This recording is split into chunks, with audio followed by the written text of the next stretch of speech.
Olá, pessoal, bem-vindos. Olá, Lindy. Estamos ao vivo.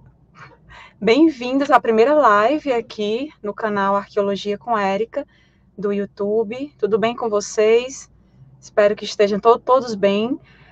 Vamos aguardar o pessoal começar a entrar. Nunca fiz live aqui pelo canal do YouTube. Sempre fazemos nossas lives pelo Instagram.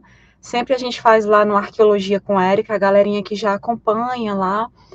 Sempre a gente estava fazendo lives e ainda vamos continuar de vez ou outra fazendo, mas a gente resolveu vir aqui para o YouTube para dar um foco maior, porque eu sempre estava fazendo pelo Instagram e levando alguns convidados, inclusive a Lindy, que ela sempre estava indo levar as pesquisas dela, né? A Lindy, pessoal, para quem não conhece ela, ela vai já se apresentar para vocês. Ela é do canal A Face do Cristianismo. Então, hoje estou fazendo esse experimento dessa live aqui, e porque assim, o foco do canal Arqueologia com a Érica, aqui no YouTube, o foco maior são vídeos, né? O pessoal que já acompanha são vídeos mais curtinhos, né? Trazendo pesquisas, estudos na área da arqueologia, novidades para vocês. E logo mais também eu vou iniciar as videoaulas sobre livros, vários livros que eu utilizo nas minhas pesquisas arqueológicas, históricas, e livros, inclusive, em vários idiomas. E aí eu vou estar trazendo para vocês videoaulas com explanações dessas obras. Vai ser bem bacana. Vou começar em breve isso. E assim, pessoal, então nossa primeira live a gente estava acostumada a fazer lá no Arqueologia com Érica no Instagram. Mas assim, a Érica vai ficar tendo live no canal? Vai sim, eu prometo assim, pelo menos uma ou duas vezes ao mês, tá trazendo convidados aqui, pesquisadores, para a gente estar fazendo uma ou duas lives por mês, pelo menos, mas o foco maior são videoaulas, são vídeos, como vocês já têm acompanhado aqui no canal, focados em arqueologia, antropologia, história, tá ok, pessoal? Sejam bem-vindos, quem está entrando agora. E, pessoal, Lindy, se apresenta, Lindy. Apesar de que quem já acompanha as lives lá no Instagram, Arqueologia com Érica, já conhece a Lindy. Lá é bastante movimentado, e tem uma galerinha que sempre estava acompanhando as lives dela lá, o pessoal que já acompanha esse trabalho que a Lindy faz. E se apresenta, Lindy, para o pessoal. Melhor você falar um pouquinho. Boa tarde a todos, ou boa noite. Eu sou a Lindy Barbosinha, do Farsa do Cristianismo. A E Lindy, aí? ela trabalha fazendo esse trabalho, assim, essa pesquisa na área da arqueologia bíblica, né, estudando apócrifos, estudando a verdadeira história do cristianismo, e eu a convidei para fazermos essa live juntas, por quê? Porque quando a gente entra nessa questão dos manuscritos do Mar Morto, o título da live, Segredos Revelados, os manuscritos do Mar Morto. Boa tarde, Daniel, bem-vindo à live. E assim, quando a gente entra nessa temática, né, acaba entrando também na área que é a linha de pesquisa, porque ela vai fazer algumas correlações importantes. Eu vou iniciar, quando eu iniciar a live, vou trazer para vocês, vou falar um pouco sobre algumas correlações arqueológicas, correlações, contexto histórico daquele momento, daquele período, onde esses documentos foram escritos, a questão, todo o desenrolar arqueológico da descoberta desses documentos e os procedimentos que foram fazendo. Então, tudo isso, eu vou falar essa parte mais arqueológica, histórica, e a Lindy, ela vai dar continuidade, falando também, fazendo correlações importantes entre o Gênesis, não é isso, e esses textos, e também com relação aos próprios essênios, ela vai trazer algumas curiosidades, algumas informações muito interessantes. Então, pessoal, é um assunto bem complexo, é um assunto bem amplo mesmo, certo? Vou estar colocando logo aqui. Aqui é a nossa, o primeiro slide, a capa da live, né? Essa imagem, pessoal, bem bonita, esse lugar lindo, é lá no Mar Morto. Achei belíssimo. E aí resolvi colocar bem na frente, né, para vocês verem a região, ter uma ideia, né? E assim, um local com muitas cavernas, né? A própria geologia, ela favorece muito a isso. E, assim, logo depois, primeiramente eu vou falar do site Arqueohistória, que eu queria muito falar isso para vocês, aproveitar a live e trazer essa notícia aqui para vocês do nosso site. Deixa eu passar o slide. Pessoal, um pouquinho do site Arqueohistória, que já foi lançado. Eu, juntamente, em parceria com mais 3 amigos, o Edson Almeida, do Instagram Contextologia, historiador, grande pesquisador, o Mike Bárbara, do Instagram Hipótese Zero, também pesquisador e escritor, e o Flávio Amati, também pesquisador nessa área da história, arqueologia, escritor, e nós nos unimos para criar o Arqueohistória. Nós já lançamos o site, e na sexta-feira passada, anteontem, foi lançado, acredito que alguns acompanharam nas redes sociais, nos grupos de estudos, e no dia 4 de novembro, no próximo dia 4 de novembro, a gente vai estar lançando a revista, que é o Almanac Arqueohistória, certo? Então, assim, acessem o site, eu coloquei o site, o link aqui no chat para vocês verem, certo? Tem no chat www.arqueohistoria.com.br, e aí vocês lá já tem alguns artigos, são artigos inéditos, incríveis, vão ser artigos diários, de segunda a sexta, sempre vai ter um artigo lá, e assim, sempre são artigos bastante referenciados, a gente busca a questão da evidência, dos fatos arqueológicos históricos, sempre está mostrando para vocês as fontes, né? E assim, o almanac, a gente tem essa mesma questão, essa mesma linha de pensamento, né? Serão pesquisas embasadas, referenciadas. Vai ser uma super revista, realmente. Vocês, quando acessarem o site, vocês deem uma olhada, né, em todo o site, nos artigos. Tem a parte lá, quem somos nós, falando de cada pesquisador, escritor. Tem a parte falando do almanac. E aí vocês vão ler, tem a história da nossa logo, por que dessa logo. Então tem todo, e em breve também teremos cursos bem interessantes, né? Cursos únicos. Deixa eu passar novamente aqui o slide. Mais uma imagem, pessoal, aqui do site, para vocês terem uma ideia, né? Aqui são imagens de artigos, são 2 artigos, né? Quando você acessa do computador, você tem uma visão maior do site, aparecem detalhes que muitas vezes não são vistos quando se acessa pelo celular. No caso aqui, esses acessos são pelo celular. E aqui eu coloquei 2 artigos, 2 capas de artigos, só para vocês terem uma ideia. Vão ter vários artigos desses, né, lá. E a partir dessa semana vai estar sendo bastante alimentado, né? E a gente trabalhando com bastante afinco para lançar em breve a revista, tá ok, pessoal? A revista vai ser um super lançamento e eu espero que todo mundo acompanhe esse trabalho, goste desse trabalho também, é feito com muita dedicação. E aqui a gente vai iniciar a live, né? Como eu falei para vocês, e aí, pessoal, no chat a gente vai dando uma olhadinha à medida que for dando tempo. O foco maior vai ser em transmitir as informações, porque é muita informação. Eu tive que resumir bastante e ainda a gente vai ter que ter uma parte 2. Por quê? Porque assim, não deu tempo, na verdade, não iria dar tempo falar tudo, né, para vocês, porque teria que ser uma live de 3 horas ou mais, muita coisa. Então, eu resolvi fazer um compilado, um resumo, trazer as informações mais importantes dentro do contexto histórico e da arqueologia aqui para vocês. E logo em seguida que eu terminar a minha explanação, a Lindy, ela vai iniciar a parte dela, né, falando da questão dos essênios, do Gênesis e a correlação com esses manuscritos do Mar Morto, tá ok? Então, vamos iniciar. Lindy, quer falar alguma coisa antes, assim, de iniciar?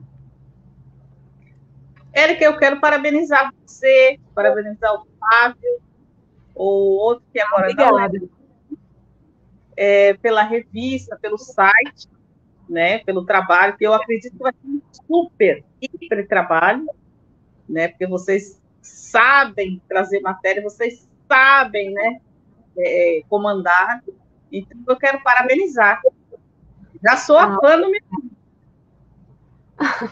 Muito obrigada, Lindy. Você também está convidada, caso queira escrever para o site, né, algum artigo dentro da temática que você pesquisa, que você aborda nos seus vídeos, nas suas lives. E também, quando a gente lançar a revista, daqui a menos de um mês, né, 4 de novembro, e você também está convidada para escrever matérias, e tudo vão ser matérias bem interessantes. É um trabalho bastante rico, evidenciado, um pessoal que pesquisa com seriedade. Muita bibliografia, você vê que os artigos no site, vocês podem dar uma olhada, acessando até o finalzinho, leiam, é muita informação interessante, é muito conhecimento. No final do artigo tem toda a bibliografia, todo evidenciado, nada é inventado ou é fantasia, pelo contrário, a arqueohistória ela tem esse objetivo, de fato, de trazer a verdade, por mais que a gente sabe que a verdade absoluta é um pouco complicado da gente dizer, trazer, mas a gente vai encontrando fragmentos dela à medida que a gente vai estudando a história da humanidade, e esses fragmentos eles são importantes para a gente montar esse enorme quebra-cabeças e trazendo para vocês essas evidências, essas informações, esse conhecimento que vai sendo convertido em sabedoria à medida que a gente vai aumentando o nosso banco de dados, né, e tudo, a gente começa a até mesmo entrar em novas realidades, né, porque o conhecimento ele liberta e te faz entrar em novas realidades, te faz transformar a tua realidade, né?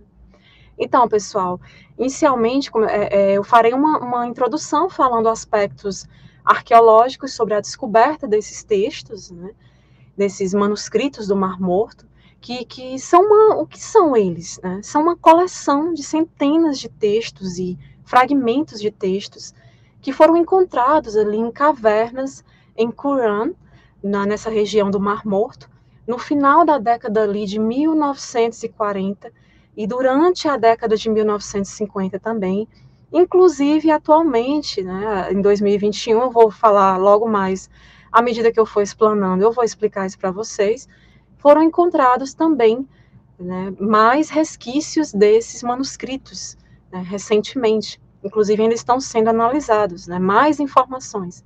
Então foram compilados por uma doutrina de judeus conhecida como essênios, né, que viveram ali em Qumran do século II antes da Era Comum até aproximadamente ali 70 da Era Comum, né? Então foi um períodozinho, né, bastante extenso que esse pessoal habitou essa região, e porções de toda a Bíblia hebraica, né, elas foram encontradas, exceto do livro de Esté e do livro de Neemias, né? E os manuscritos, eles incluem também livros apócrifos, assim como os de Nag Hammadi, mas só ter cuidado para não confundir. Nag Hammadi esses manuscritos de Nag Hammadi foram encontrados em outro local. Nag Hammadi é ali no Egito, né, na parte sul do Egito, no Alto Egito. E assim, assim como os de Nag Hammadi, esses manuscritos do Mar Morto, eles também incluem livros apócrifos, né, e livros de regras da própria seita. Né? E a datação, pessoal, mais correta e amplamente, né, aceita entre os arqueólogos e os historiadores é realmente entre o século II a.C., ou antes da Era Comum, e meados do século I da Era Comum, né, depois de Cristo. E as datações atribuídas através do método histórico crítico, elas batem perfeitamente com as datações do carbono 14, né, ou datações em radiocarbono. Eles fizeram os dois tipos e realmente o comparativo dá o mesmo período histórico, né, a qual se referem esses documentos, né. E atualmente esses textos, só mostrar o mapa para vocês da região. Então, se tiver pequenininho, aumenta a tela, aí você vê a região, fica bem próxima a Jerusalém, Qumran, e você vê ali o Mar Morto, né, várias cavernas, a geologia de Qumran, ela favorece muito a formação dessas cavernas, né, a qual eles utilizaram para esconder vários manuscritos, artefatos, né. E atualmente esses textos, eles estão guardados no santuário do livro do Museu de Israel, em Jerusalém, né? Eles estão lá. E quanto àqueles fragmentos que estão no Museu dos Estados Unidos, né, eles foram dados até o momento como falsos. Eu vou explicar logo mais para vocês por quê. Qumran é um parque nacional localizado ali a apenas 64 quilômetros de Israel, fica muito próximo, né? E é o local que ficou famoso após a descoberta desses textos, desses manuscritos. E em 1947, a ruína ela foi explorada por beduínos, né, povos árabes, nômades da região, que primeiro foram eles, né, que descobriram vários desses antigos pergaminhos. E depois disso, Qumran, ela foi escavada pelo padre Domiciano também, que é o R. de Vaux, acho que o nome é esse, além de qualquer coisa pode me corrigir. O nome dele é R. de Vaux, nos anos de 1951 a 1956, ele também atuou na escavação nesse local.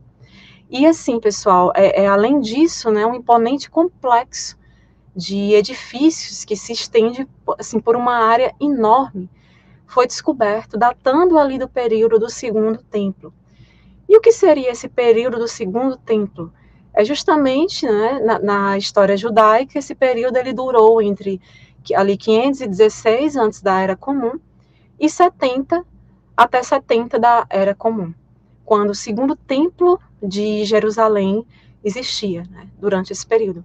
E as seitas de fariseus, saduceus, os essênios, né, os zelotes e o cristianismo primitivo, eles foram formados, né, durante este período também.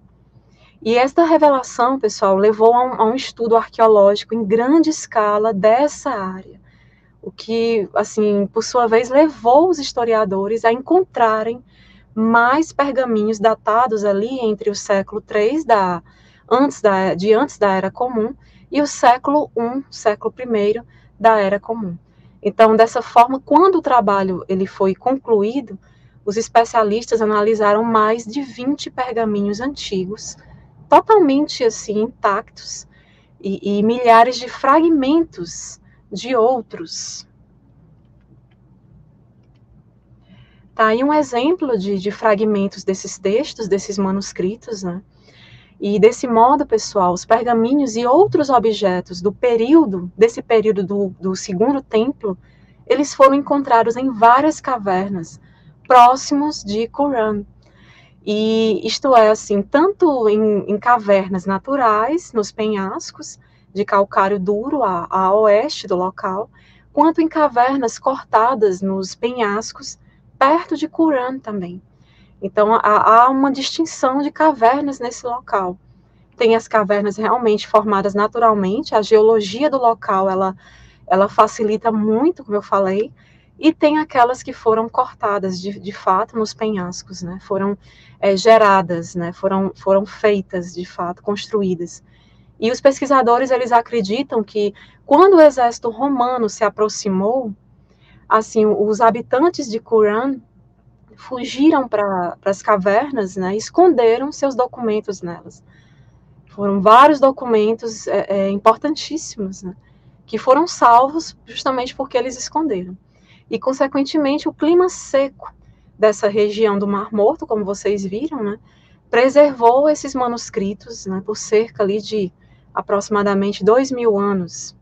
Isso foi muito importante. A questão do clima, ela influi na questão da preservação desses documentos.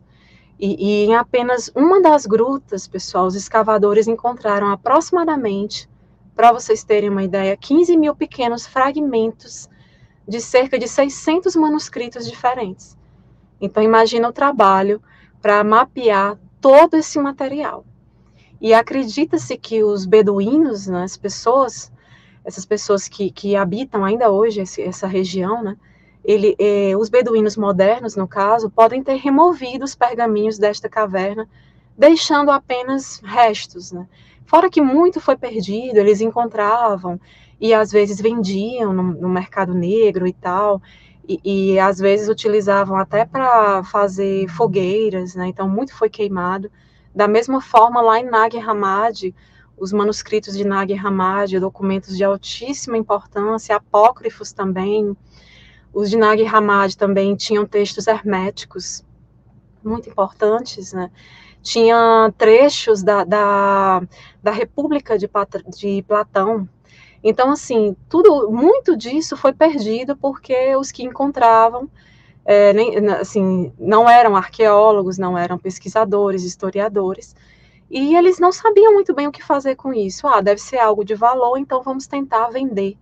Ou utilizavam até mesmo para fazer fogueira. Então, muito foi perdido.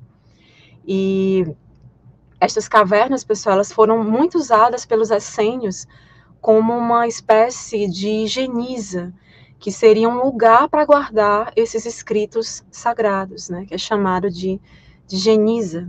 Falando em essênios, a Linde, pessoal, ela vai aprofundar mais sobre essa questão dos essênios.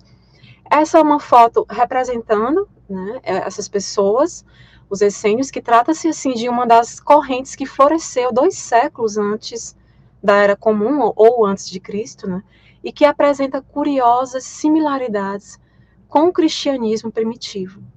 De fato, a Linde pode falar um pouco mais sobre isso até do que eu, que é a área dela, ela é mais especialista nessa área da arqueologia bíblica. E a comunidade essênia, ela era composta de judeus gregos, assim, fiéis ao monoteísmo e às leis de Moisés. Mas, assim, eles diferenciavam em vários pontos dos saduceus e dos fariseus, né, que seriam outras seitas judaicas, né, e curiosamente nada de explícito se encontra sobre eles nas Bíblias atuais. É impressionante isso, e este silêncio, ele criou uma aura assim, de mistério ao redor dessa seita, dos essênios. E logo mais a Linde vai explicar mais sobre isso. Deixa eu só mudar o slide. Aqui, pessoal, nesse slide é a foto de um sítio arqueológico lá da região de Qumran, ali no Mar Morto. Também essa região onde foram encontrados alguns manuscritos também, e artefatos importantes também, históricos importantes, né? E, assim, nas décadas de 1950 e 1960, mais ou menos, muitas cavernas nos cânions do deserto da Judéia, esta região, ao longo do Mar Morto, elas foram, assim, pesquisadas e escavadas, muito escavadas, constantemente. E os documentos encontrados nessa região, né, por lá, e nas cavernas ao redor de Qumran, incluem cópias de todos os livros da Bíblia, de todos. E, aliás, assim, o mais famoso deles é o rolo completo de Isaías, que foi escrito ali em algum momento entre o século II, antes da Era Comum, né, e a descrição do local, né, em 68 ali, mais ou menos, da Era Comum, né, depois de Cristo. E esta data, ela foi recentemente confirmada por um exame também de carbono 14, né, o radiocarbono, de uma amostra desses pergaminhos, né, desse rolo. E os livros da biblioteca de Qumran, eles são considerados, assim, as cópias mais antigas existentes dos livros da Bíblia. E, assim, pessoal, os escritos dessa seita essênia, também foram encontrados, né, no sítio arqueológico, nesse mesmo sítio, onde ficam essas cavernas, né? E lembrando que, assim, deixa eu só mudar o slide para mostrar outra imagem para vocês. Aqui tem uma imagem até de um arqueólogo examinando, né, um desses rolos de manuscritos, né? Você vê que é um trabalho que tem que ser muito minucioso, bem complicado, para não destruir tudo, né? E lembrando que os manuscritos, eles se enquadram em 3 categorias principais. São bíblicos, apócrifos e também sectários. Assim, para esclarecer, os manuscritos bíblicos, eles compreendem cerca de, mais ou menos, 200 cópias de livros da Bíblia hebraica, representando, assim, a evidência mais antiga do texto bíblico no mundo. E entre os manuscritos apócrifos, obras que não foram incluídas, né, no cânon bíblico, né, a Bíblia canônica, esses apócrifos têm esse nome por conta disso, porque eles foram excluídos. Eles foram um material julgado de não inspiração divina, e aí foram excluídos. Então, estão obras, né, que antes eram conhecidas apenas na tradução ou que não eram conhecidas assim de forma alguma, né, entre esses apócrifos. E os manuscritos sectários, né, eles refletem uma ampla assim variedade de gêneros literários. São comentários bíblicos, né, escritos religiosos, textos litúrgicos e assim muitas composições apocalípticas, porque os próprios essênios, a Linde vai falar isso, eles eram extremamente, né, Linde, apocalípticos, eram armagedacionistas, assim, eles viviam se preparando para um Armagedon, para um apocalipse. E, inclusive, isso não difere muito de algumas seitas mais atuais, né? Inclusive os próprios Mormons, eles são muito apocalípticos, armagedacionistas.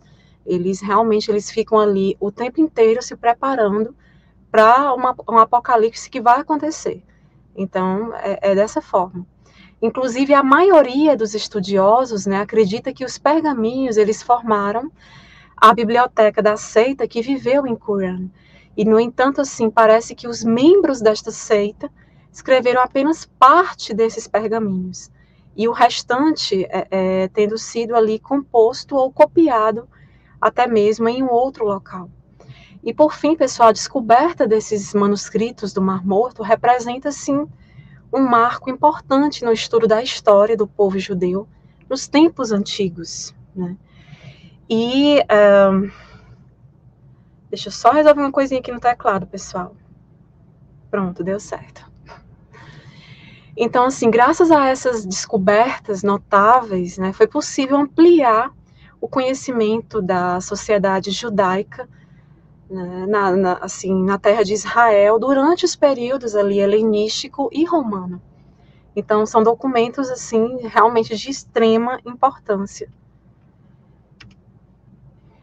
E, assim, pessoal, lembrando que a descoberta desses manuscritos, como eu falei no comecinho, né, se deve a um grupo de pastores, né, que são os beduínos, que são pastores de cabras, como vocês estão vendo aí. Eu botei essa imagenzinha ilustrativa para vocês terem, assim, uma ideia, né. Então, os beduínos são estas pessoas que, em busca de um de seus animais, um deles localizou em 1947 a primeira das cavernas com jarros cerâmicos contendo esses rolos de papiro. E assim, pessoal, inicialmente os pastores, eles tentaram, como eu falei, eles sempre tentam vender. Primeiro eles tentaram, sem sucesso, vender o material em Belém, esse material. E eles não conseguiram, que bom, né? Senão a gente poderia realmente não ter acesso. Se a gente já tem acesso a pouco desse material, a gente poderia não ter acesso, né, de forma nenhuma, a nada, né? E mais tarde eles foram finalmente vendidos para Atanásio Samuel, que é um bispo do mosteiro ortodoxo sírio São Marcos, né, em Jerusalém. E para também Elisa Sukenik, que seria da Universidade Hebraica, né, um professor da universidade, pesquisador. Então, foram vendidos também para eles em 2 lotes distintos, né? E daí começa toda uma saga desses documentos, né? E assim, a autenticidade dos documentos, ela foi atestada em 1948. Ela realmente, eles foram tidos como autênticos. E em 1954, o governo israelense, que já havia comprado o lote do professor Sukenik, comprou através de um representante, né, os documentos também que estavam em posse do outro bispo, do Atanásios. Compraram por $250 mil, só para ter uma ideia. E assim, outra parte dos manuscritos, né, encontrada nas últimas 10 cavernas, estavam no Museu Arqueológico da Palestina e estavam em posse, pessoal, do governo da Jordânia, que então, assim, na época, né, controlava todo o território de Qumran. E o governo jordaniano, ele autorizou apenas 8 pesquisadores a trabalharem nesses manuscritos. E em 1967, que teve a Guerra dos 6 Dias, acredito que muitos já leram algo a respeito disso, e Israel, durante esse período dessa Guerra dos 6 Dias, né, apropriou-se do acervo do museu Porém, assim, mesmo com a entrada de pesquisadores judeus, o avanço nessas pesquisas assim, não foi significativo. E apenas em 1991, com a quebra de sigilo por parte da biblioteca de Huntington, em relação aos microfilmes que Israel havia enviado para algumas instituições pelo mundo, né, eles enviaram vários, um número maior de pesquisadores passou a ter acesso a esses documentos, permitindo finalmente que essas pesquisas, assim, de certa forma, avançassem. E foi um avanço, assim, significativo. Nesta imagem, só para vocês terem uma ideia, muitos fragmentos que foram encontrados, eles estavam assim, divididos em milhares de pedacinhos, né, fragmentos. Então, o trabalho minucioso para se montar esse quebra-cabeças gigantesco, para poder conseguir ler esse material, traduzir e ler. Né? Então, assim, em 2015, após 45 anos, os pesquisadores da Universidade de Kentucky decifraram versículos do livro de Levítico a partir de um rolo de pergaminho, né, encontrado carbonizado na arca sagrada da sinagoga de En-Gedi. No ano seguinte, assim, foi em 2016, os arqueólogos da Universidade Hebraica de Jerusalém, eles descobriram evidências de uma 12ª caverna. No local, eles encontraram, assim, desenterrados estilhaços de jarros que contiveram, assim, outros documentos também. Infelizmente, os documentos haviam sido saqueados. Então, houve muitos saques, a gente sabe, nessa região, muito foi perdido, mas temos a sorte de ter encontrado bastante material também. E fora os pergaminhos com história atestada de descoberta no deserto da Judéia, uma profusão de manuscritos circula no mercado paralelo. E assim, pessoal, essa autenticidade é bastante duvidosa, por isso que tem que ter cuidado, porque muito se fala de manuscritos, né, relacionados ao Mar Morto, que ficam circulando. De vez em quando a gente tem alguma notícia, mas quando você vai pesquisar, ou quando eles dão o resultado, às vezes, nem sempre é verdadeiro, muitas vezes é falso. Então, por exemplo, o Museu da Bíblia em Washington, nos Estados Unidos, né, afirmou em março de 2020 que tem vários fragmentos lá nesse museu, são 16 fragmentos dos manuscritos do Mar Morto, que estão nesse museu lá em Washington, né, o Museu da Bíblia, mas todos são falsos, todos são falsificados. Em 2020, eles já deram essa declaração ao público. E o relatório diz que a maioria dos fragmentos são feitos de couro, né, e não do pergaminho, né, da época, ao pergaminho adequado que eles utilizaram para escrever. E em 2021, pessoal, já recentemente, né, foi anunciada a descoberta de 2 fragmentos encontrados na Caverna do Horror, no deserto, também nessa região do Mar Morto, né, essa Caverna do Horror, e os textos, eles escritos em grego, né, são dos livros de Zacarias e Naum, com o nome de Deus, redigido, inclusive, na escrita paleo-hebraica. E a caverna, ela ganhou esse nome, Caverna do Horror, também nessa mesma região, por causa da descoberta de 40 corpos, né, durante as primeiras escavações, décadas atrás. E esses 40 corpos resultantes de conflitos que haviam na região, haviam muitas revoltas, principalmente contra o Império Romano, né? Então, a gente já falou até sobre isso em outras lives, a Lindy já falou sobre isso, né, em outras lives que eu a convidei. E para quem quiser saber mais, está lá no Instagram, pessoal, não deixem de ver as outras lives lá no Instagram, porque alguns temas a gente já aprofundou lá, principalmente ela. E assim, então essa descoberta recente, né, foi em 2021, foi no ano passado, onde eles encontraram mais esta caverna, a Caverna do Horror, né, onde haviam esses corpos e também vários fragmentos de manuscritos. E ao contrário da maioria dos manuscritos do Mar Morto, né, que foram escritos em hebraico e aramaico, os fragmentos dessa Caverna do Horror, eles contêm caracteres do alfabeto grego também. E a tarefa para reconstruir o documento original, assim, ela é semelhante a tentar montar, como eu falei para vocês, um enorme quebra-cabeças de 1000 peças ou muito mais. E com apenas assim um punhado delas, né?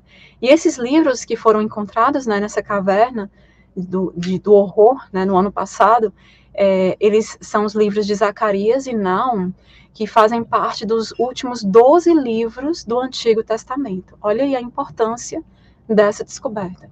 E essa descoberta, pessoal, de 2021, ela foi assim a primeira vez em quase 60 anos que os arqueólogos descobriram novos fragmentos que compõem esses manuscritos do Mar Morto. Então, assim, eles passaram quase 60 anos sem descobrir mais nada. E aí, no ano passado, aconteceu essa descoberta. E vem a ser muito importante por conta da correlação com o Antigo Testamento. É mais uma correlação importante para com o Antigo Testamento bíblico. E assim, pessoal, aí é mais uma visão, né? A gente nessa imagem tem a caverna de fato, em Qumran, onde realmente na Cisjordânia, onde foram encontrados os manuscritos do Mar Morto. Foi nesta caverna da imagem. É porque essa região ela tem muitas dessas cavernas, é bastante comum, mas foi nessa especificamente, nesse local. E a autoria desses documentos, pessoal, até hoje, ela é desconhecida, né? Assim, com base em referências cruzadas com outros documentos históricos, ela é atribuída aos essênios. E os fragmentos do Mar Morto, eles ajudam até certo ponto a compreender o contexto da vida judaica durante a ocupação romana em Israel. E tais textos, eles fornecem informações comparativas para o estudo do hebraico antigo e do texto da Bíblia. Por isso a importância. E como eu falei, né, nesta imagem aí a gente tem a caverna de fato, onde esses documentos, né, os principais deles, foram encontrados. E aqui a gente tem, pessoal, essa imagem, ela é o pergaminho do Mar Morto 175. 175, eles são numerados, né, tem até um nomezinho para cada. Ele está completo, né, apesar de estar fragmentado, aí não está totalmente completo. É o Testemunha e da Caverna 4 de Qumran, no museu, ele está no Museu da Jordânia, né, em Amman. E assim, pessoal, vou falar para vocês algumas controvérsias, né, e aí a gente vai entrar no personagem Jesus Cristo. Né? Então, a associação de Jesus com a seita dos essênios, né, ou sua influência sobre estes, ela é bastante controversa, baseada nas informações que a gente tem, nas evidências. Os essênios, eles que viviam em comunidades isoladas, né, eles tinham conceitos muito diferentes das outras seitas judaicas, né, como eu falei dos saduceus, dos fariseus, sobre a lei de Moisés. Eles preocupavam-se em especial com a purificação pessoal. Eles eram, assim, geralmente celibatários, né, e assim, eram extremamente celibatários. E vestígios que foram encontrados nessas cavernas de Qumran indicam que eles se vestiam apenas com túnicas brancas e acessórios bem simples mesmo. E havia, assim, uma interpretação muito rígida da guarda do sábado. O sábado era um dia, assim, a Lindy vai falar melhor, com mais propriedade sobre isso, né? Era um dia especial para eles e, assim, eles guardavam o sábado, né? E segundo as regras deles, né? Até, por exemplo, fazer suas necessidades fisiológicas era considerado violar o sábado. Era algo, assim, proibido para eles, né? Um absurdo isso. A que ponto chega o fanatismo, né, dessas seitas? E, assim, a seita dos essênios, ela mantinha uma estrita postura, como eu falei, com o sábado, devido à lei de Moisés estar vigente durante aquele período. Também tem isso. E, pessoal, tem um professor, o acadêmico judeu, Dr. Israel Noll, presidente do Departamento Bíblico da Universidade Hebraica de Jerusalém, e professor convidado nas universidades de Berkeley e de Stanford. Ele apresenta no seu livro O Messias Antes de Jesus, ele lançou esse livro, né? o Messias antes de Jesus. E com base nestes pergaminhos, né, a tese que ele defende de que por volta do ano do nascimento de Jesus Cristo, né, faleceram um suposto outro Messias, chamado Menahem, o essênio.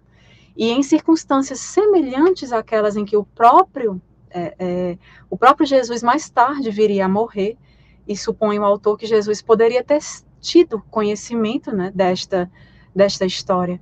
Então, assim, ou seja, esse pesquisador, o Dr. Israel Noll, ele traz para a gente o quê? Um outro Messias antes de Jesus, um Messias essênio. Nossa, são muitos Messias, né?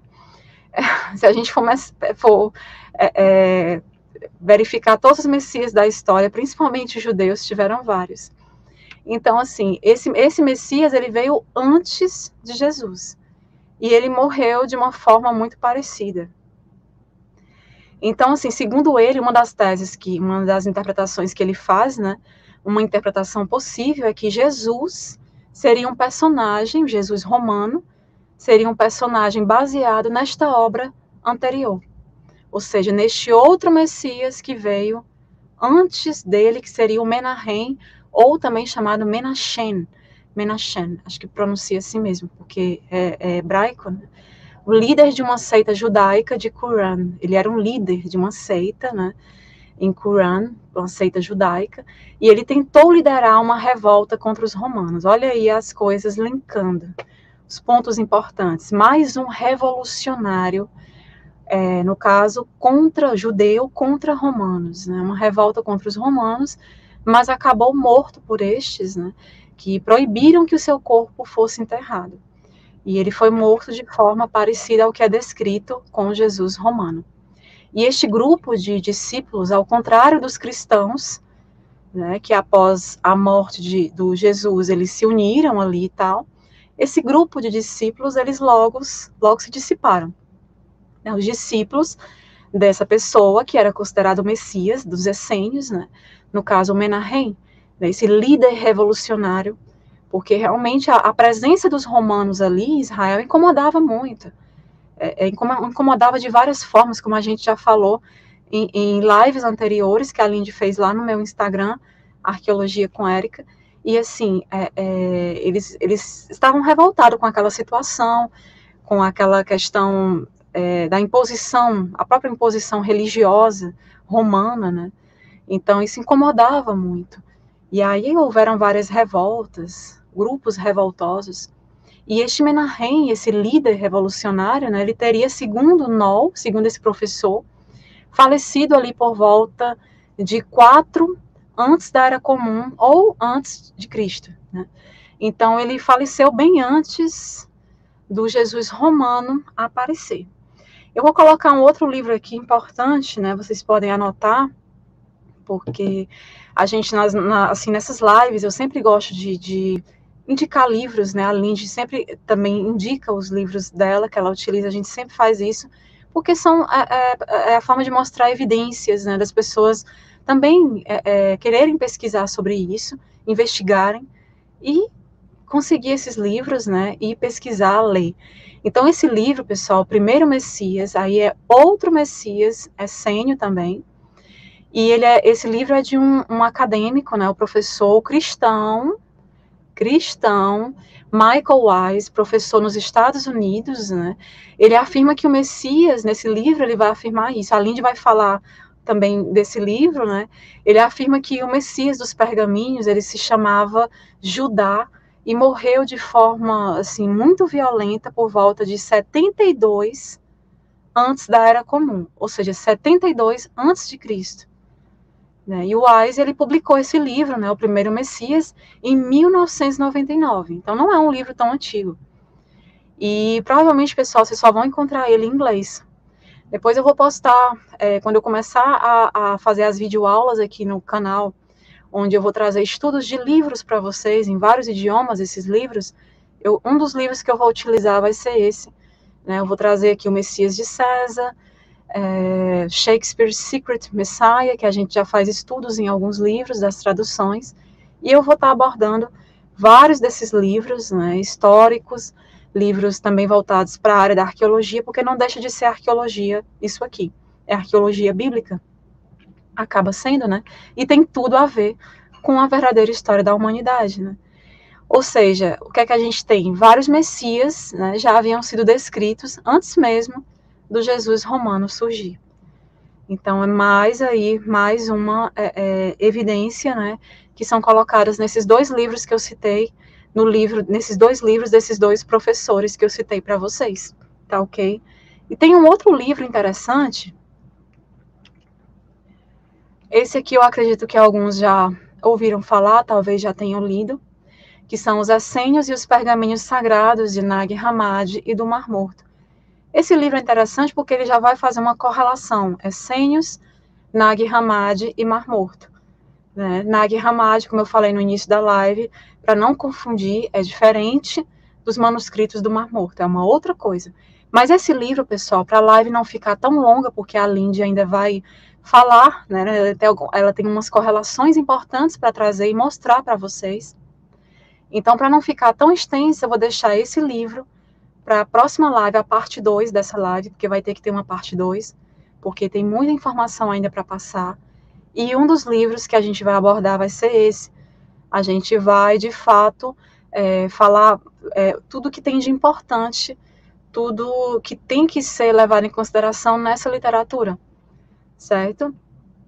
E, assim, lembrando, pessoal, que a biblioteca de Nag Hammadi, como falei, que é uma coleção de textos gnósticos do cristianismo primitivo, que foi descoberto, mas assim, Nag Hammadi é no sul do Egito.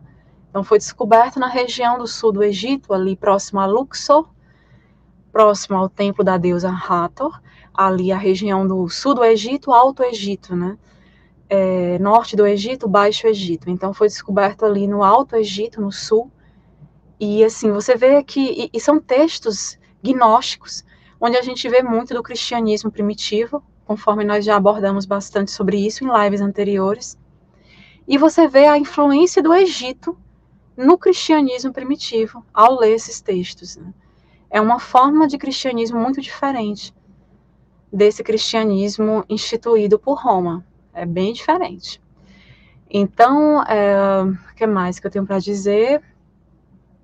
E esses documentos de Nag Hammadi, eles foram descobertos ali em 1945.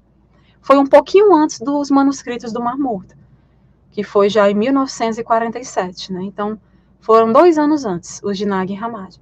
E foi também descoberto por um camponês local chamado Mohammed Ali Saman, né, que encontrou também uma jarra selada, enterrada numa caverna, né?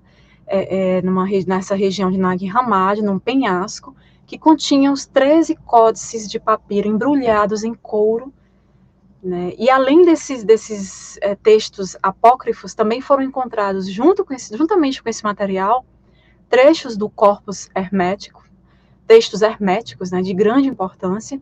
Aí você já faz a associação por conta de estar ali numa região egípcia, e também uma tradução da República de Platão.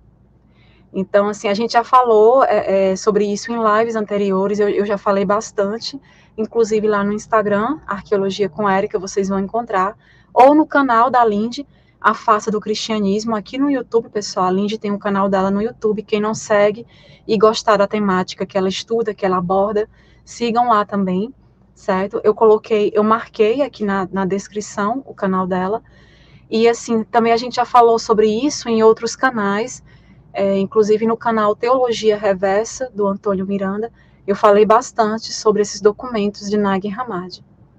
Eu estou fazendo tudo isso apenas para que não se confunda a questão de Nag Hammadi com o Mar Morto, tá ok? Porque são coisas diferentes, são documentos materiais diferentes, né? Mas que ambos contribuem para a gente ter essa noção histórica, né, para a gente compreender a própria questão da Bíblia, a gente compreender melhor todas essas escrituras, né, tidas como sagradas, né, que de fato muitas vezes nem são tão sagradas assim, né, mas assim, o conhecimento liberta, né, à medida que a gente vai aprofundando, trazendo mais desta investigação, a gente vai fazendo correlações mais importantes como já vem sendo feito em várias lives, né, sobre essa temática. Porque, pessoal, além da arqueologia normal, a arqueologia como um todo, eu gosto de trazer algumas abordagens da arqueologia bíblica para vocês, porque é importante para a gente compreender muito, como eu falei, da nossa história. Por isso que eu estou sempre trazendo a Lindy, fazendo lives com ela, porque ela é especialista nesse assunto. Lindy, eu falei demais, nossa, falei muito, demorei muito, mas pode iniciar a sua explanação, pessoal. A Lindy vai falar dos essênios, vai falar também da questão do Gênesis, né, uma correlação entre o Gênesis e esses manuscritos, né. Deixa eu dar uma olhadinha só no chat, rapidinho, Lindy. Pessoal, não olhei muito para o chat, só no começo. No começo eu falei do site Arqueohistória, para quem está chegando agora na live. Dê uma olhadinha lá no site www.arqueohistoria.com.br. O link eu coloquei no chat, vocês podem estar verificando. Tem muito material, inclusive envolvendo essa temática aqui que a gente está falando para quem gosta, né? Tem super artigos lá, vão ter diariamente. Então, deem uma olhada lá, se cadastrem, façam um login, e para vocês estarem sempre recebendo as novidades do super site. E em breve, vamos lançar a revista Almanac Arqueohistória. Deixa eu ver aqui. É o Antônio Carlos. Olá, pessoal que está acompanhando a live. Bem-vindos. Então, os arqueólogos têm que ser neutros se for cristãos, porque pode ter certeza que vai ter manipulação dos pergaminhos. E a gente vê muito isso. Muito mesmo. Lindy, eu falei para você começar, mas deixa só dar uma olhadinha aqui. Vamos só olhar o chat para ver se a gente já responde algumas questões, daí você continua. E foram eles, os pais da igreja, que manipularam a Bíblia, que muita gente tem como inerrância, com certeza. Antônio Carlos, a gente vem falando disso em várias lives voltadas para essa parte da arqueologia bíblica. A Lindy também explana muito sobre isso lá no canal dela, A Face do Cristianismo. E é exatamente isso. Essa manipulação vem desde antes, né? A questão do cristianismo criado pelo Império Romano, criação ali dos Flavianos, imperadores Flavianos, que vieram logo após Nero, né? Os Flavianos Vespasiano, Tito, Flávio e o mais novo Domiciano. Então a gente já abordou isso em detalhes.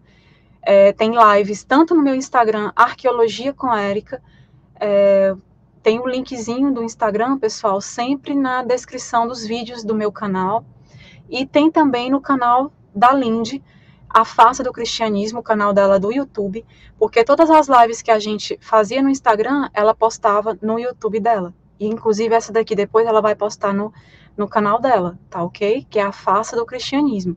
Ela aborda muito sobre essa temática lá, e assim, a gente fala de toda essa manipulação que vem acontecendo. Então, recomendo que vejam as lives anteriores. Mas Jesus dos Evangelhos. Oi, Francis, boa tarde. Era a favor dos romanos, exatamente. Era um Jesus pró-Roma. Quando a gente começa, é exatamente isso que eu digo. Se vocês verem as lives anteriores lá no Instagram, Arqueologia com Érica, vocês vão ver, ou no canal da Lindy, A Face do Cristianismo, vocês vão ver todas as correlações entre os livros do historiador Flávio Joséfo, né, um historiador praticamente ali contratado pela corte dos imperadores flavianos. Então, após ali aquela invasão ali a Jerusalém e tudo, houve toda uma manipulação. O próprio Flávio Joséfo ajudou a queda, contribuiu muito para a destruição de Jerusalém. A Lindy sabe bastante sobre isso. Quem lê os livros dele, ela sempre cita os vários livros dele. Então, quando você compara trechos do livro de Joséfo e de outros historiadores também que participaram de todo esse processo de criar o cristianismo para os romanos, para os imperadores. Quando você compara trechos dos livros dele com trechos da própria Bíblia Sagrada, trechos dos evangelhos bíblicos, você, principalmente ali Novo Testamento, você vê que realmente até mesmo os evangelhos do Novo Testamento apresentam ali uma autoria romana. enfim, é um assunto bem, a gente cita várias, nas lives que fizemos sobre essa temática, a gente cita livros, a gente indica várias evidências, os livros do Joseph Atwill, também a gente sempre indica, eu posto diariamente traduções desses livros no grupo de estudos, inclusive o grupo da Lindy, né, a Face do Cristianismo, então assim, é preciso ler e verificar todas essas evidências para a gente entender de fato essa história. Jesus Cristo é o Tito Flávio, exatamente. Segundo Joséfo, sim. Flávio Joséfo, sim. Inscrito no canal da Lindy, Sebastião Oliveira. Vou ver depois o material. Sebastião, pois veja lá, porque tem muita coisa. Porque, assim, as lives que eu fazia com ela pelo Instagram, sobre esse tema, a gente abordava lá. Eu nunca tinha trazido para cá. É a primeira vez que eu estou abordando aqui no Arqueologia com Érica, um pouquinho da arqueologia bíblica. Mas lá no Instagram, Arqueologia com Érica, tem muitas lives, e todas elas, a Lindy, ela, após a live, ela baixa e põe no canal dela a face do cristianismo. Muitas vezes a pessoa não tem Instagram, e aí pode estar vendo também, às vezes prefere ver pelo YouTube, né? Pode estar vendo no canal do YouTube dela, a face do cristianismo, tem lá toda a história em detalhes, livros indicados, evidências indicadas. A Pedra de São Gabriel tem a passagem sobre o Messias ressuscitar em 3 dias. Isso foi reavaliado há poucos anos e não era isso que o autor escreveu, ou seja, o tradutor influenciou, né, para um erro. Com certeza isso acontece muito nesses manuscritos, né, antigos, nesses textos. Acontece muito, não apenas nessa área, mas em várias áreas da arqueologia, a gente tem esse problema. Eu encontro muito isso. Então, às vezes, você tem ali uma contextualização de um determinado material, e mais na frente ela pode mudar, porque ali se vê, se percebe que a tradução não foi a correta. Isso acontece muito, inclusive com textos egípcios, textos mesopotâmicos, né, que através disso, dessa questão, desses erros de tradução, muita desinformação foi gerada, muita desinformação mesmo, e as pessoas pegaram essas desinformações e colocaram como crenças. Crenças, não, é daquela forma e acabou. Mesmo a pessoa provando que mais na frente que ela está errada, mostrando as evidências, ela prefere não ver, não enxergar e ter aquilo como uma crença, como uma verdade, mas uma verdade de uma crença. Não é a verdade em si evidenciada.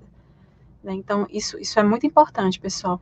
Lindy, já falei demais. Pode iniciar a explanação, dar continuidade a essa temática.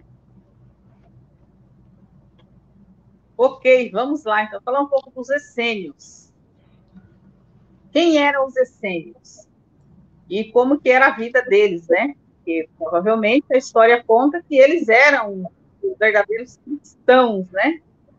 Primitivos, que não tem nada a ver com esses cristãos de hoje, né?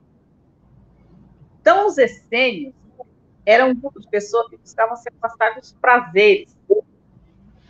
Eles se dedicavam-se a orações, privações e flagelações.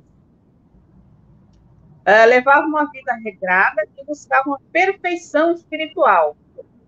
Ou seja, eles se conectavam ao universo, né? Eles ficavam ali o tempo todo se conectando ao universo, à energia da Terra, né?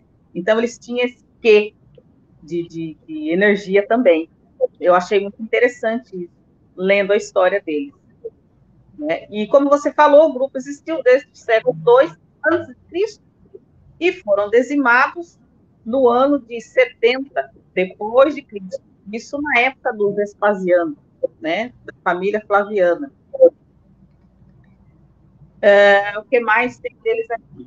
O historiador Plínio, velho, se refere aos essênios, dizendo sobre um grupo de mulheres. Achei interessante também isso aqui, um grupo de mulheres sem qualquer amor sexual, ou seja, um pouco as freiras, né? Sem dinheiro, apenas com trabalhos manuais. Outro historiador, o Filo de Alexandria, filósofo judeu, viu a comunidade dos essênios mais de perto, ou seja, ele estava lá na época, né? E menciona até o número de pessoas. Era uma região, né, que continha 4.000 pessoas ali. Eu acredito que era praticamente quase uma cidadezinha, né, uma cidadela nas montanhas onde eles viviam. Que viviam em grande número de cidades de Judá, em aldeias, como assentamento. Então, quando diz assentamento, dá a impressão que a gente consegue até enxergar, né? Aqueles, nas montanhas ali, aquelas pessoas vivendo ali de forma autossustentável, né? E é interessante que Flávio José, ele conta que ele passou algum tempo com eles, né? Foi na idade de 16 anos até a idade de 19 anos. Ou seja, Flávio José também era um essênio, né? Na sua adolescência ali, ele era um essênio. Interessante. Ele acabou sendo um sacerdote. Ele acabou virando um sacerdote no futuro. Acho que aprendeu muito com ele. Entre aspas, né? Aprendeu e desaprendeu depois, porque a gente sabe quem foi ele, né? Um traidor depois do seu próprio povo. E os essênios, eles anunciavam a chegada do Messias, descendente de davídico, né? Descendente de Davi e tal.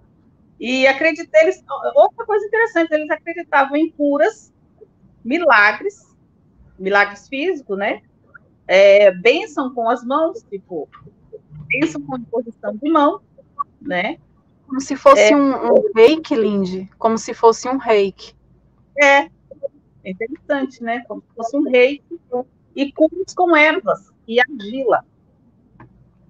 Aí me faz lembrar da passagem onde Roma pega um textinho para dizer que Jesus histórico foi lá e cuspiu na areia, na terra lá, e passou no olho do cego, o cego voltou a enxergar. Me faz lembrar dessa passagem aí.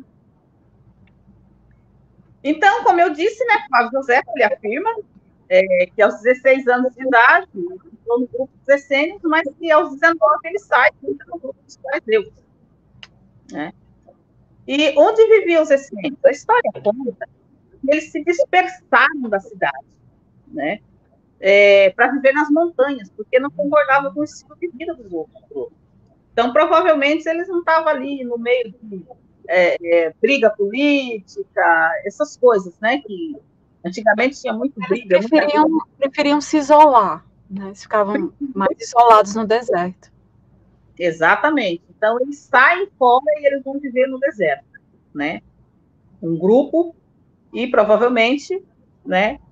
Como dizem aqui, eles eram autossustentáveis. Interessante também. E como é que eles viviam lá? Eles comiam mel, raízes, verduras e grãos. Não aceitavam sacrifício de sangue e nem comiam carne. Era um grupo autossustentável, como eu disse. Era um grupo autossustentável. E eles odiavam a escravidão. E tanto que mantinham uma vida celibatária. Você falou isso aí no começo. Né? E eles praticavam a lei de Moisés. E não faziam, olha, prestem atenção nisso. Os verdadeiros cristãos não faziam acepção de pessoas. Então, eu digo, você, cristão, que faz acepção de pessoa, que aponta o dedo, que julga e condena, você não é cristão. Você segue Roma. O seu Deus é Roma. O seu Deus é o Paulo de Tarso. Certo?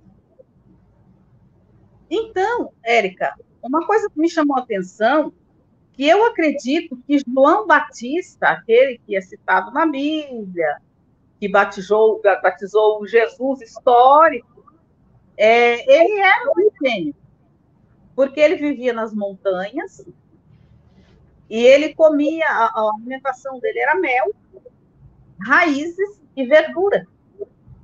E as vestimentas dele era muito parecida, a história conta, era muito parecida com dos essênios.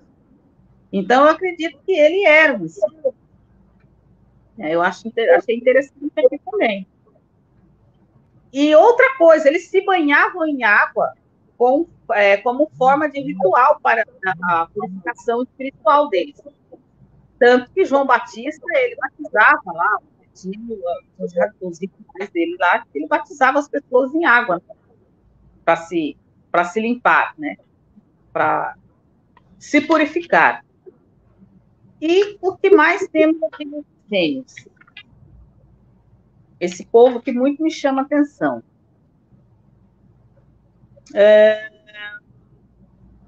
O Francis comentou aqui, Joséfo viveu com os essênios, conforme, né, você falou, comentou isso, os saduceus, né, também, e os fariseus, e não soube nada do famoso Jesus dos evangelhos. Pois é, nada é descrito nos livros dele sobre o famoso Jesus.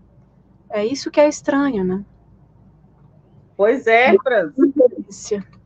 E viveu ali na época, né, do Jesus histórico, e ele não sabe nada e não fala nada desse Jesus. Ou seja, não existia, né? Esse Jesus não existia. Aliás, não existiu, né? E eu acredito piamente que Flávio José sabia de toda a trama desse Jesus histórico, e ele mesmo, provavelmente, né, ajudou a construir. Porque ele tinha todas as crenças, ele sabia de todas as crenças judaicas.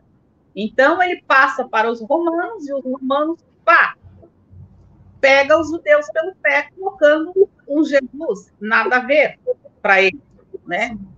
Os que até hoje jogaram no nosso colo, e até hoje ele está aí rolando, né? Por entre nós. E mais o que tenho aqui dele? Os essênios, eles se constituíam em um grupo apocalíptico, como você já falou, né, messiânico, do movimento judaico antigo. E, lógico, né, também você disse, do século II a.C., e foram dizimados na época da família Flaviana. Agora, na época ali das invasões romanas a Israel, no caso, domínio romano em Israel, inclusive eles foram dizimados, né, os próprios essênios. Exatamente. Então, fala que eles viviam... Desculpa interromper, Lindy, só uma correlação. É tanto que eles se escondiam naquelas cavernas, né, em Qumran, ali na região do Mar Morto, e inclusive utilizavam as cavernas para esconder esses manuscritos, né, esse material.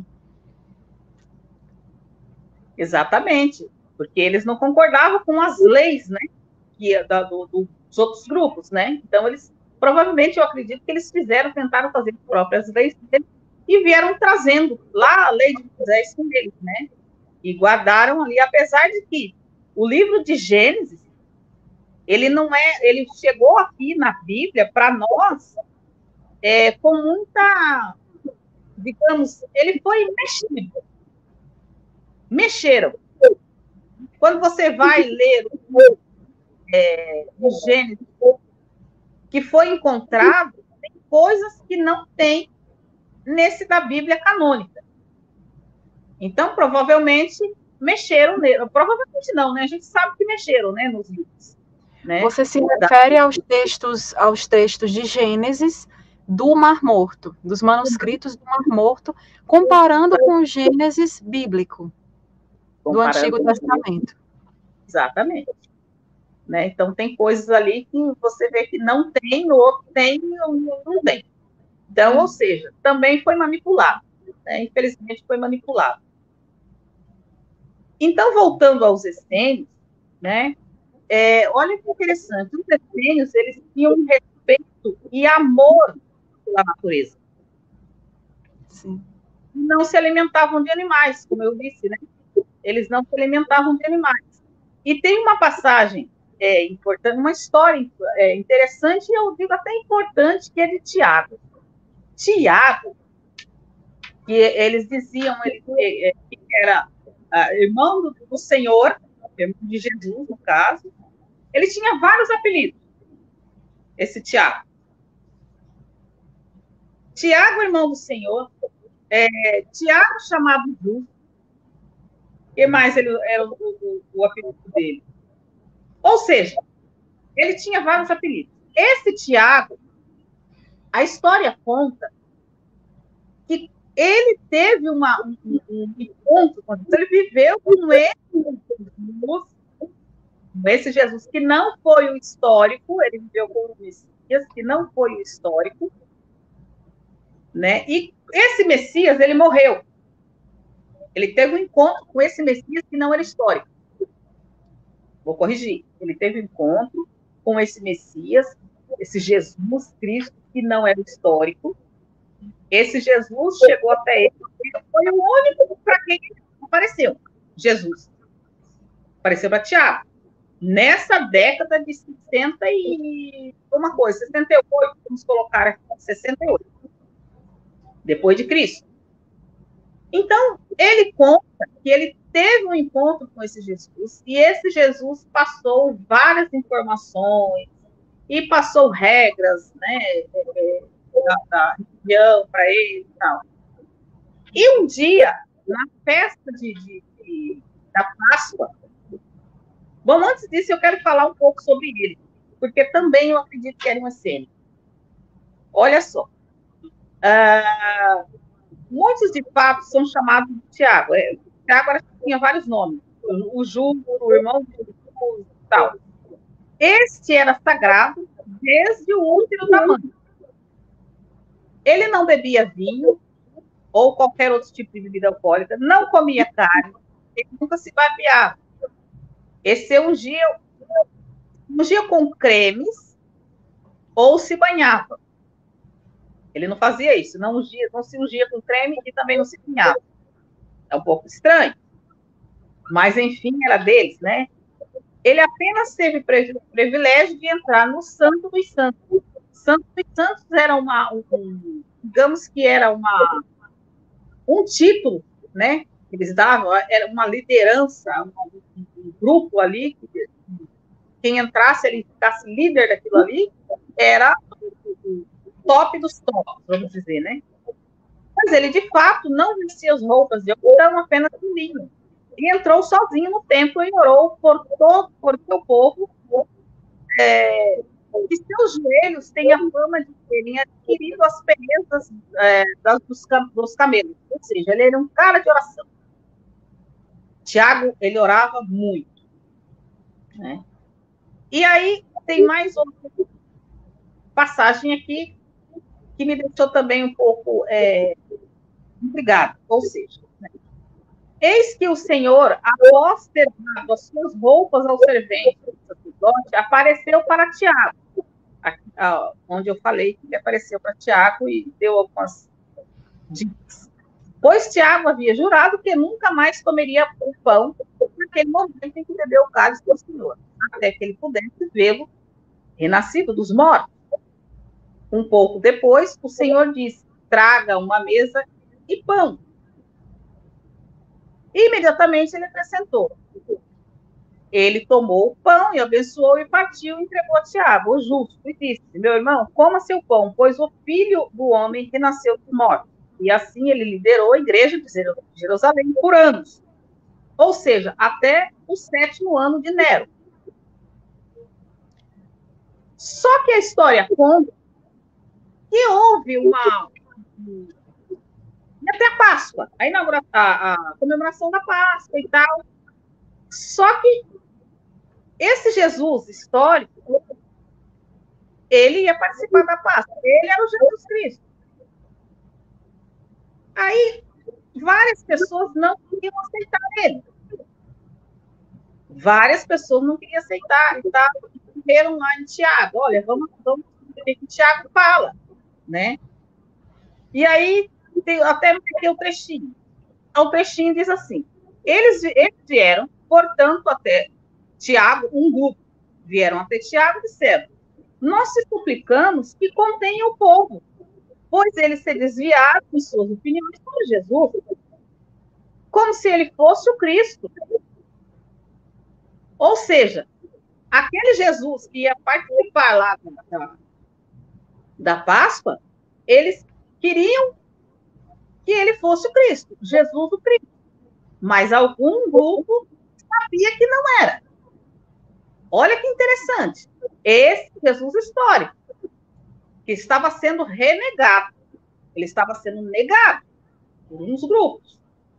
Um grupo, e o outro grupo não. O outro grupo já queria estar ali com ele para festejar a Páscoa. Ele era Jesus Cristo. Nós te suplicamos, convença todos que vieram aqui para o dia da Páscoa sobre Jesus, pois nós todos ouvimos sua persuasão, pois nós também, assim como todo o povo, somos testemunhas que tu és justo e não mostras preferência por ninguém. Convence, portanto, o povo e não entretenha opiniões errôneas sobre Jesus, pois todo o povo e nós também ouvimos a sua persuasão. Tome uma posição firme. Então, no alto do templo, de modo que possa ser visto claramente por todos, as tuas palavras possam ser claramente ouvidas por todos. Pois para comemorar a Páscoa, todas as tribos vieram para cá e também alguns gentios.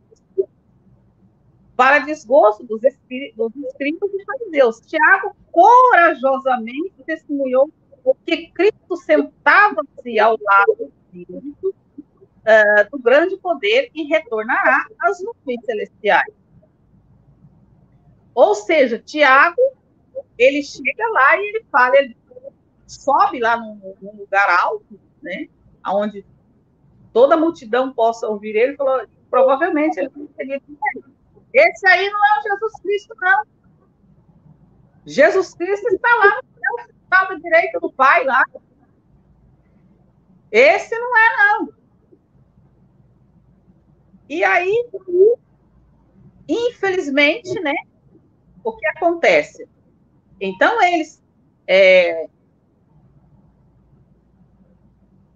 então o grupo disse, vamos então subir, o grupo que era a favor do Jesus, esse Jesus histórico, que estava lá, né? Vamos subir e jogá-lo lá de cima, para que os demais tenham medo. Enquanto Tiago estava lá em cima, dizendo, esse não é o Jesus, esse cara não é o Jesus verdadeiro. Jesus verdadeiro, ele ainda não voltou, ele está morto, ele ressuscitou, ele está lá na destra do Pai.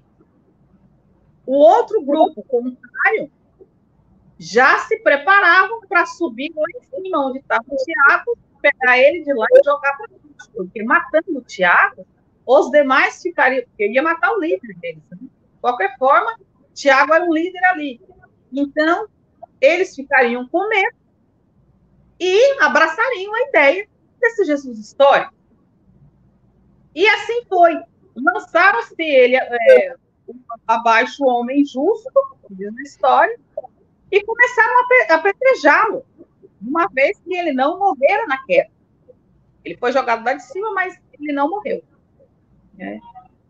Mas ele virou-se e se ajoelhou e disse, eu imploro-te, Senhor, Deus nosso Pai, perdoa-os, pois eles não sabem o que fazem. E enquanto eles estavam apedrejando até a morte, um dos sacerdotes, dos filhos de Rabeca, o filho de Rechabim, de quem testemunhou Jeremias, o profeta, começou a gritar, dizendo, parem! O que estão fazendo? O homem justo está rezando por nós. Mas um dentre eles, um dos tintureiros, tomou seu cajado, com o qual ele estava acostumado a manipular a veste que tingia, o atirou na cabeça do homem justo. E assim ele sofreu o martírio.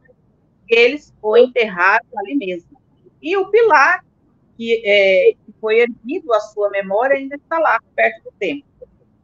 Este homem foi uma testemunha verdadeira, tanto para os judeus quanto aos gregos, que Jesus é o Cristo, não aquele que estavam comemorando a Páscoa. Né? Então, aqui, Érica, eu tive eu tomei um exemplo. Esse é o Gênesis dos manuscritos do Mar Morto. Esse não é o Gênesis do manuscrito do Mar Morto. Isso aqui é de Tiago, é Martírio de Tiago. Né? É o Martírio de Tiago. Tiago era um essênio, no caso. Isso. Né? Fragmentos de Atos da igreja sobre o martírio de Tiago. Então, eu trouxe a história de Tiago aqui para que a gente possa analisar que havia, na Bíblia canônica, tem personagens, né, que veio lá dos essênios, que eles são desse grupo dos essênios, né, como Tiago, que eu acabei de contar a história dele aqui, e João Batista. Né? João Batista. A gente percebe que esses dois personagens, eles eram essênios. Tanto que Tiago, ele renegou o Jesus histórico. Veja que interessante. Esse Jesus já estava lá para poder comemorar, esse Messias estava lá para comemorar a Páscoa, para dar um andamento na Páscoa, mas um grupo que sabia que ele não era Jesus, que ele era um fake, ele era uma mentira dos romanos, dos flavianos. Então, eles correm lá em Tiago e falam: Tiago, faz alguma coisa. Faz alguma coisa, porque Roma está de novo manipulando tudo. E esse Jesus vai ficar sendo Jesus. E esse Jesus líder esqueci o nome agora, que entrou para ser líder dos judeus, ele era nada mais do que um guerreiro. Ele era um Jesus, um líder guerreiro. Ele era um líder de guerra, era um cara nada legal. Ele matava, ele destruía. Então, o que acontece? Quando os judeus viram que aquele cara estava sendo ali intitulado Jesus Cristo, eu imagino o desespero deles, né? Porque iria encobrir o Messias deles, o que eles acreditavam que realmente era o Jesus Cristo deles. Então, iria encobrir, né? Não, Jesus voltou. Jesus está aqui, ó, é esse aqui. E eles conheciam quem era esse Jesus, né? Era um salafrário, um cara que não tinha amor a ninguém, não tinha nada a ver com os essênios, com eles, né? Inclusive, os próprios essênios, eles já tinham esses messias anteriores a Jesus relatados, né, em seus textos, né, conforme esse livro aí, esse livro ele cita um desses messias, né, e tudo, e realmente o livro do Michael Wise, professor, né, acadêmico, e assim, ele de fato, e a própria história do Jesus romano, parece, segundo as evidências, né, que se baseou nessa história, um pouco nessa história desse Messias essênio, né, dos essênios. Então, que, inclusive, esse Messias dos essênios era um líder revolucionário, né, que lutava ali contra a invasão romana, e ele viveu bem antes do Jesus romano. Inclusive, morreu bem antes do Jesus romano. E aí ele correlaciona e vê que é aquela coisa, né, que a gente vê ao longo da história, e a gente vê muito na Bíblia, a cópia da cópia. Tem a última live que fizemos juntos, em parceria, Lindy, e o historiador Edson Almeida, também pesquisador, a gente falou sobre a questão também dos mitos mesopotâmicos, né, e o Antigo Testamento. Você vê ali muita coisa que é a cópia da cópia, a cópia da cópia. Então, são importantes essas correlações para a gente definir isso. São importantes as correlações e os contextos históricos desses períodos. Quem escreveu? De fato, foi a pessoa que escreveu determinado evangelho, determinado livro? Né? Foi baseado em quê? Aqui a gente já está falando da questão dos essênios, né? Então você vê que a questão messiânica essênia influenciou muito a questão messiânica do cristianismo, né? Só que, para você ter uma noção, Érica, quando chega aqui, esses ensinamentos, quando chega, eles são distorcidos, né? Você perceba que o verdadeiro cristão, né, é nos essênios. E esse cristão de hoje em dia, eles não têm nada de pessoas, sabe, de humildade, de pessoas que o que a gente vê é muito fanatismo, né? Muito fanatismo, pouco estudo, pouco conhecimento. E aí, quando a gente se volta para a questão do fanatismo, automaticamente a gente exclui o conhecimento e aquela mente se torna uma mente aberrada, infelizmente.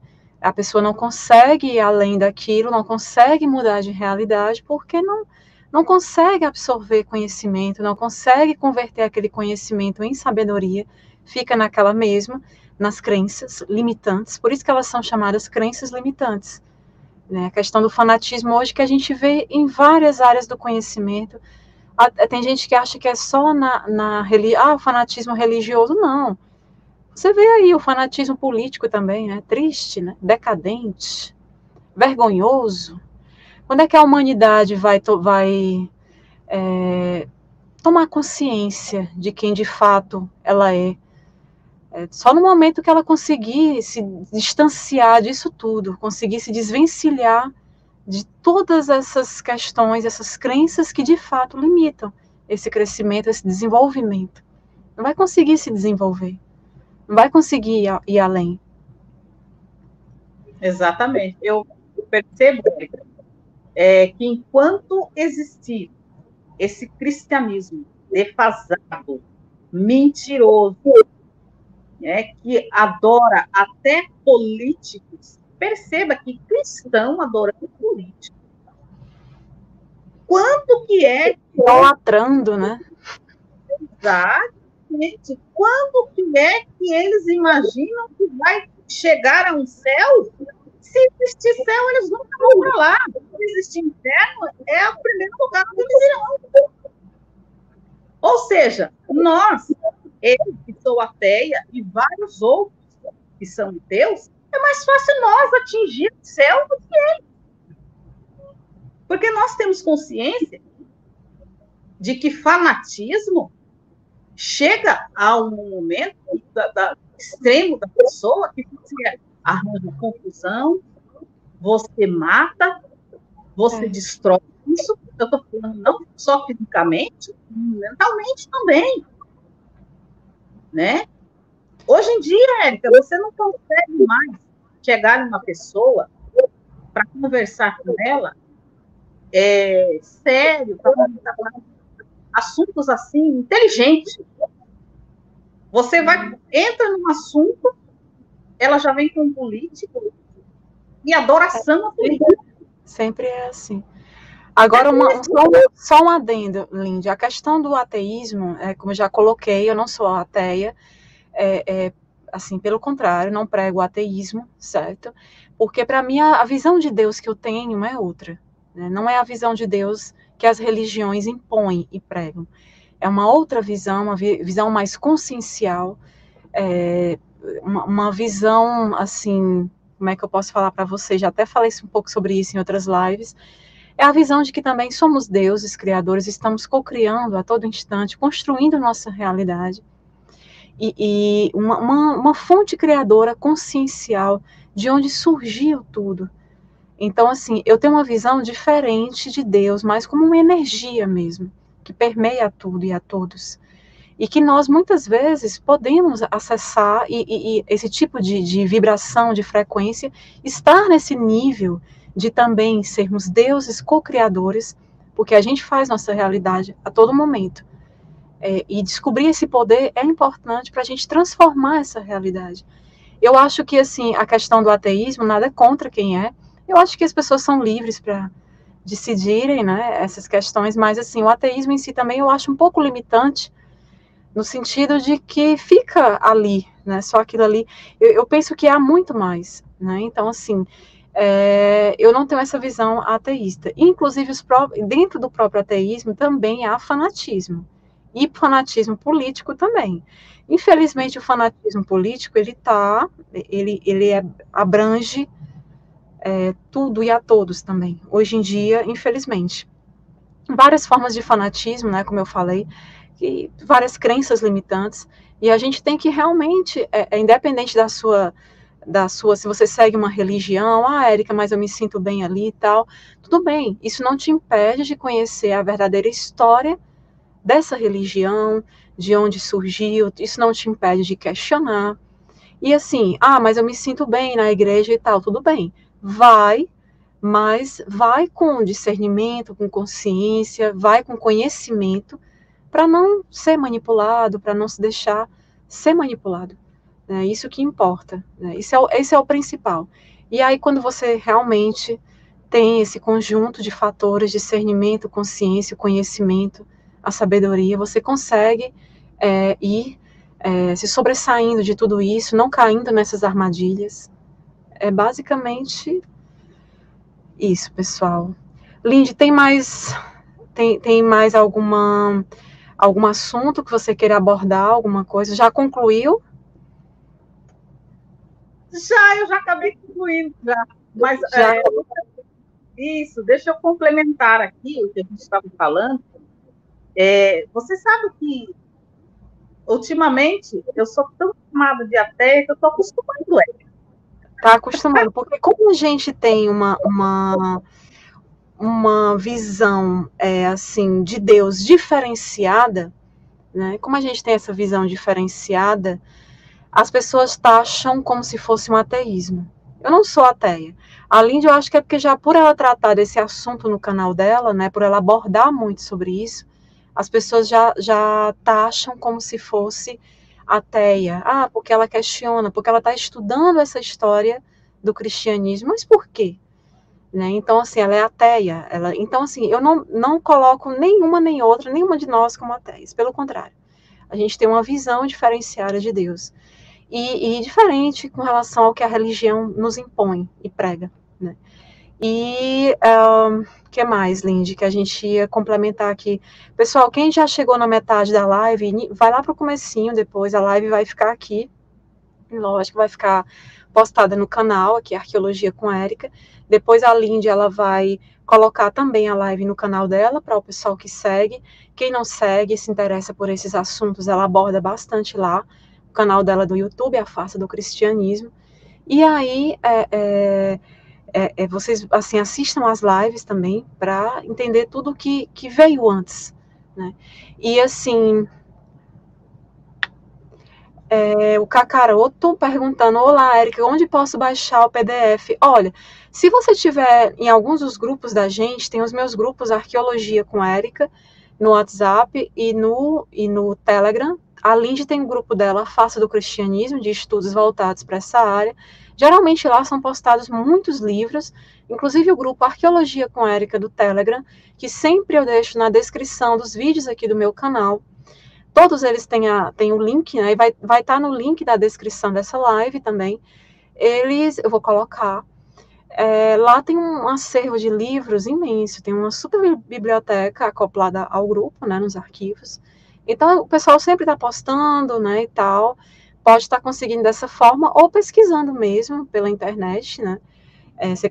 Muita gente consegue baixar. Mas geralmente a gente faz isso, a gente consegue coletar e posta nos grupos de estudos.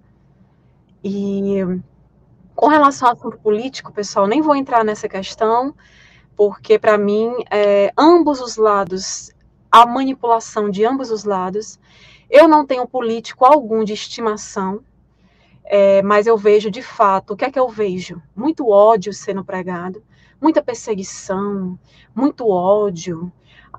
É uma coisa assim que, sinceramente, eu não vejo nada sendo feito por amor, de verdade. Então, vamos colocar a mão na consciência antes da gente idolatrar político, né? Como a Lindy falou uma vez, a gente tem que idolatrar, vai endeusar, endeusa a si próprio, né? Idolatra a si próprio como um Deus, criando a todo momento coisas boas. Não vai idolatrar, perder tempo idolatrando político, né? Lindy, o que mais? Érica, eu queria, sabe, agradecer quem? O Francis, que está aqui participando conosco. O Francis Parago, ele é lá da Multiversal Flaviana. Multiversal Flaviana. Multiversal Flaviana. E virei fã desse também que o Francis, ele estuda muito, né? Assim, tem muito em comum com a Lindy, porque eles se dedicam a esses estudos. Eu aprendo muito com eles, né? Eu faço mais a parte arqueológica, que é a minha área de atuação, mas eu sempre eu amo esse assunto, né? Essa questão da arqueologia bíblica, de entender tudo isso, como eu falei para vocês desde o começo da live, tem tudo a ver com a nossa história. Ah, Érica, você vai entrar nisso? Não é a Érica vai entrar nesse tema. É porque quer queiramos ou não, ele está atrelado à nossa história como humanidade. Então a gente não pode fechar os olhos para certas questões e nem pode também agredir quem pesquisa sobre isso. Antes de agredir, de julgar, a gente tem que olhar para as evidências, quais foram os livros indicados, quais foram as evidências, né? Então, assim, olhar tudo isso, depois a gente faz uma análise, aí a gente pode tecer um julgamento. Ok, pessoal? É basicamente isso. Lindy, suas considerações finais sobre... Olha, eu quero agradecer a todos que esteve aqui conosco, participando, né? Estou vendo aqui o Francis, falar dele de novo, Sebastião, Edegro, Cacaroto e outros que estão aí que eu não vi, né? Tinha muita gente, é porque a live tinha mais, assim, muita gente não, né? A primeira live do canal, né? O canal novo ainda, mas tinham várias pessoas, é porque assim, o pessoal a live vai se prolongando, né? E aí o pessoal às vezes não pode estar acompanhando ao vivo, mas vai assistir depois. E pessoal, queria pedir para vocês compartilharem esse conhecimento, é muito importante. Eu ia pedir isso no começo da live. Tem pessoas que eu não gosto de ficar interrompendo a aula, porque é como se fosse uma aula, uma explanação ali, para não perder ali a linha de raciocínio. Eu não gosto de estar interrompendo para ficar pedindo. Compartilhem a live e tal, mas vocês estejam à vontade, podem compartilhar. Vamos fazer esse conhecimento chegar a mais pessoas, né? Então, conto muito com vocês para isso. O canal é recente aqui no YouTube, mas vamos expandir, vamos levar esse conhecimento, que o objetivo aqui é transmitir conhecimento com evidência, baseado sempre nas evidências, nos fatos históricos, arqueológicos. Então, é isso. Lindy, eu te interrompi, né? Pode continuar. E eu quero deixar claro aqui, eu gostaria que as pessoas raciocinassem um pouco e não levassem para a nossa política cristianismo. Cristãos, lugar de política não é o cristianismo, não pode ter lugar na política. A política tem que ser neutra. Então, vamos raciocinar um pouco, né, sobre isso. Tem que ser neutro. E agradecer. Érica, eu quero parabenizar você também pelo site seu. Ao site Arqueohistória, pessoal. Vamos acessar. E pela revista que está vindo aí. Pronto, a revista está no forno, já saindo. Dia 4 de novembro a gente vai lançar a revista Almanac Arqueohistória. Já temos o site que foi inaugurado, falei no começo da live, foi inaugurado na sexta-feira. O link eu coloquei aqui no chat, www.arqueohistoria.com.br. Pessoal, já tem vários artigos lá, são artigos diários, muita pesquisa, muita evidência, em parceria com outros 3 grandes pesquisadores na área da história, da arqueologia. Então vai ter mitologia, arqueoastronomia, antropologia, filologia, para quem gosta, né? O Evandro Tolentino, excelente aula. Obrigada, Evandro, pela presença. Obrigada a todos pela presença. Pessoal, compartilhem. E como eu falei para vocês no comecinho, o canal não tem foco em lives. Esse canal, Arqueologia com Érica, ele é mais foco em pesquisas, estudos, vídeos, né, sobre pesquisas, estudos, notícias, novidades na área da arqueologia, estou sempre trazendo para vocês, vão vir muito mais, estou preparando vários materiais incríveis e inéditos aqui para o canal, muitos só vão ter aqui esses materiais, e videoaulas sobre livros, como esse livro aqui que a gente está mostrando, Primeiro Messias, do Michael Wise. Então, assim, vários desses livros eu vou trazer, fazer umas resenhas para vocês, umas explanações falando. Vou iniciar logo essa questão dessas videoaulas. Então, gostaria de agradecer a todos que sempre estão compartilhando esses estudos. Não esqueçam de depois deixar nos comentários o que vocês acharam de toda essa explanação. Vamos ter a parte 2. O canal não é voltado para lives, mas pelo menos 2 vezes no mês, a gente, se for possível, talvez até mais vezes, mas a gente está começando aos poucos com a questão das lives aqui no YouTube, mas a gente vai ter a parte 2 dessa live, explanando justamente, fazendo uma explanação maior sobre esse livro aqui, certo? Porque realmente tem muita informação para passar, que ele já vai entrar a questão dos essênios, Nag Hammadi e os manuscritos do Mar Morto. Então, a gente vai fazer uma correlação de tudo isso e trazer para vocês a parte 2, provavelmente daqui a uns 15 dias, não é, Lindy? A gente vai combinar direitinho, vou fazer o link, divulgar bastante. Sigam lá as redes sociais para estarem sempre antenados nas novidades, informações. Eu posto muito estudo também lá no Instagram, Arqueologia com Érica, certo? Muito estudo, muito material postado lá, muitas novidades, tanto nos stories como no feed. A Lindy tem o Instagram dela também, A Face do Cristianismo, e o canal dela no YouTube, A Face do Cristianismo, que vocês podem estar acompanhando também. Ela aborda muito essa temática lá, tá ok, pessoal? Então, muito obrigada, Lindy, adorei a explanação, muito obrigada, suas informações sempre enriquecem a live, complementam todo esse estudo arqueológico, histórico. E, assim, muita gratidão mesmo por essa parceria. A gente se une para falar desse tema, arqueologia bíblica, a gente sempre faz essa parceria, porque um complementa o outro. O conhecimento que ela tem maior nas escrituras, né, já eu não tenho muito essa parte, a minha parte é mais arqueológica, histórica, e aí a gente vai unindo para transmitir para vocês da melhor forma possível. Espero que tenham gostado muito da live, pessoal. Tá ok? Então, até a nossa próxima live, até o próximo vídeo aqui no canal. Logo vamos ter mais vídeos essa semana, né? Muitos vídeos. E tchau, pessoal. Tchau, Lindy. Tchau, muito obrigada. Tchau. Obrigado, eu.